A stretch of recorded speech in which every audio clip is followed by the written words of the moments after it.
Hello అండి అందరికీ. ఈరోజు మార్నింగ్ నేను ఆరెంజ్ జ్యూస్ చేసిన. యాక్చువల్లీ అవి తినడానికని తెచ్చిన ఆరెంజెస్ ఇంకా చాలా పుల్లగా ఉన్నాయన్నమాట. అక్కడ తీసుకునేటప్పుడు ఆయన తీయనే ఉంటాయి అన్నాడు, కాకపోతే చాలా పుల్లగా ఉన్నాయి. 5 రూపీస్ పడింది ఒక్క ఆరెంజ్.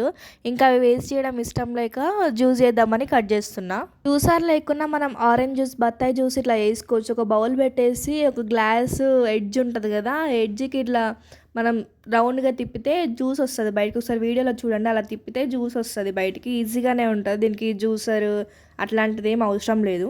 ఆరెంజెస్ పుల్లగానే ఉన్నాయి కానీ జ్యూస్ మాత్రం బాగానే వచ్చింది. నేను ఒక 10 ఆరెంజెస్ దాకా కట్ చేసిన. మనం జ్యూసర్లో చేయట్లేదు కాబట్టి మన పల్పు, ఆ గింజలన్నీ ఆ జ్యూస్లోనే పడిపోతాయి. లాస్ట్కి అన్ని ఆరెంజెస్ జ్యూస్ తీయడం అయిపోయిన తర్వాత నేనైతే టీ స్ట్రైనర్తో తీసిన. ఎందుకంటే ఇక్కడ మా రూమ్లో అయితే అంత పెద్ద జాలి అట్లాంటిది ఏం లేదు, అందుకని టీ స్ట్రైనర్ సరిపోతుందని చెప్పి దాంతో తీసిన. మంచిగానే వచ్చింది. 10 ఆరెంజెస్కి నాకైతే ఒక 500 ml వరకు వచ్చింది, అంటే ½ లీటర్ జ్యూస్ వచ్చింది. ఎక్కువ మంది ఉంటే కొన్ని వాటర్ వేసుకొని షుగర్ వేసుకున్నా సరిపోతుంది, కానీ నేను ఏం యాడ్ చేయలేదు వాటర్. ఎందుకంటే ఓన్లీ ఒక 1 స్పూన్ షుగర్ వేసిన.